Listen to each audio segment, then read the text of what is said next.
Alors bonjour, bonjour, voilà. Alors soyons simples, clairs, nets et précis. Moi je suis maître d'école, un des derniers hussards noirs de la République. Et là en fait j'interviens parce que je suis fatigué. Je suis fatigué de vivre dans une médiocrité mais abyssale et cosmique. J'ai bien l'impression que nous sommes au fond du précipice. Alors il y a deux solutions dans ces cas-là. Soit on continue de creuser en aimant la pioche, soit on tente humblement de réparer l'ascenseur. Pourquoi je dis qu'on est au fond du précipice? D'abord, en tant que simple maître d'école, quand j'apprends à mes élèves en CM2 ce qu'est un pays, eh ben on apprend qu'un pays, c'est un gouvernement, des frontières, une monnaie, une industrie, une agriculture, des régions et une école. Résumons, tout ça n'existe plus. Donc, résumons, la France, ce pays, n'existe plus. Dans un climat d'abrutissement des masses absolu. Alors moi, quand je vois un immeuble dans la rue complètement détruit, mais avec un art consommé, que chaque parpaing est détruit au millimètre, je me dis, pour si bien détruire un, cet immeuble, il y a forcément eu un plan.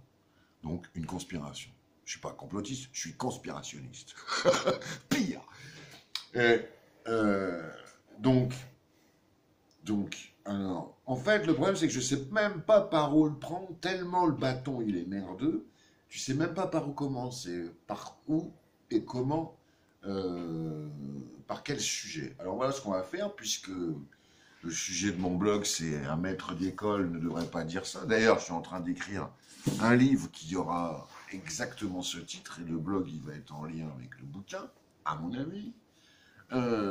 Donc on va le faire, on va le faire à l'instit, c'est-à-dire, bon, instit, parenthèse, en ce qui me concerne, j'ai une vision assez particulière des instits.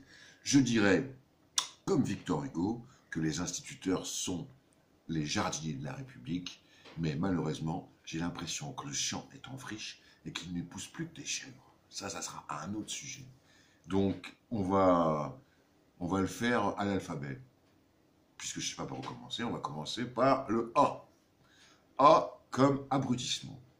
Est-ce que vous êtes au courant qu'aujourd'hui, en 1900, qu'aujourd'hui, en licence de lettres, on fait la même chose que ce qu'on faisait en quatrième, en français, en 1975. Oui. Moi, en 86, quand j'ai passé mon bac de français, je préparais 47 textes. Il me semble qu'aujourd'hui, ils sont à 13. Il y a eu un bouquin d'une prof de philo là, qui vient de sortir, qui explique que sur 26 copies de philo, il y en a 2 qui sont lisibles. Moi, dans les classes où je passe, sur 26 élèves, il y en a 8 qui savent écrire soleil. Je considère qu'ils ont passé 8 ans à l'école, donc pour rien. Donc A comme abrutissement. Abrutissement, ça veut dire quoi, abrutissement? Ça veut dire que, bah, qu'en gros, c'est les mots qui font les idées, puis qu'on ne connaît plus du tout le sens des mots et le sens des idées. Abrutissement dans le sens où on est à un niveau où, par exemple, peut exister quelque chose qui n'a jamais existé dans l'histoire de l'humanité. C'est qu'on a tendu un bouquin à un gamin de 6 ans et sur la page du bouquin, il a fait comme si c'était un écran tactile. Donc là, on est bien, bien, bien au fond du gouffre. Et l'abrutissement général, la bêtise générale, la médiocrité générale, là où elle est malheureusement le mieux représentée, c'est télé-radio. Ça, je veux dire, moi, j'avais décidé de me couper technologiquement du monde, mais j'écoute plus la radio, j'écoute plus la télé. J'écoute donc la radio que le matin avant d'aller bosser et le soir, dans ma voiture. Mais il y a un truc que je ne supporte plus, c'est la répétition à longueur d'antenne, alors que je l'écoute qu'une heure et demie ou deux par jour, de l'adjectif complotiste.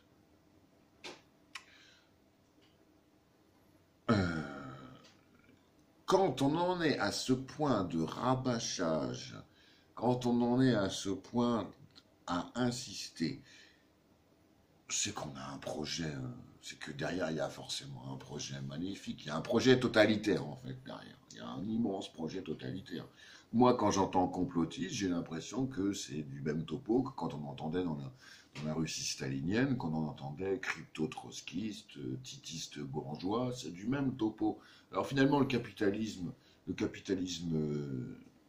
d'État et le capitalisme tout court, finalement, ils arrivent à la même situation de dominant et de puissance totalitaire. Donc, ils répètent en permanence, ces journalistes, complotistes, complotistes, complotistes. Mais d'où ça vient, complotiste? Eh ben, je vais vous le dire une fois pour toutes, parce que je l'ai appris il n'y a pas longtemps. Une fois pour toutes, le terme complotiste, écoutez bien, il a été créé en 1962 par la CIA pour qualifier ceux qui pensaient que Kennedy avait été victime d'un attentat et d'un coup d'État de la CIA, pour isoler, dans le but d'isoler cérébralement ceux qui pensaient que c'était un complot de ceux qui n'y croyaient pas. Et ça a marché pendant des années, avec d'ailleurs le 11 septembre. Ouais, ça a marché. Parce que pendant des années, vous étiez en train de causer du 11 septembre dans un repas de famille ou quelconque. Quand vous commenciez à parler du 11 septembre, il y avait forcément un mec dans l'Assemblée qui pensait avoir une idée personnelle en répétant l'adjectif des médias et qui vous sortait « Ah, tu serais pas dans une théorie du complot ?» Là, à ce moment-là, vous aviez un... Là, le silence se fait, il y a un silence de plomb total, jusqu'à ce qu'il y en ait un qui ait le courage de dire qui c'est qui veut du fromage avec son pinard. Non pas du fromage avec son... non pas le contraire. Voilà. On va s'arrêter là pour aujourd'hui. Je vais améliorer, ça va être mauvais.